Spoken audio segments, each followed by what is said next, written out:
সকালবেলা বাড়িতে কেউ ছিল না, তাই নিজে এরকম ডিম আলু সেদ্ধ দিয়ে ভাত খেলাম, যেটা দারুণ ছিল। সাথে একটু মাখন নিয়ে নিয়েছিলাম।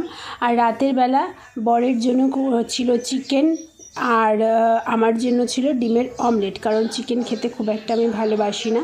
তারপরে রাতে ঘুমানোর সময় একটু হট অয়েল ম্যাসাজ করে নিলাম। কিভাবে করলাম না করলাম তোমরা আমার বড় ব্লগে দেখতে পারবে।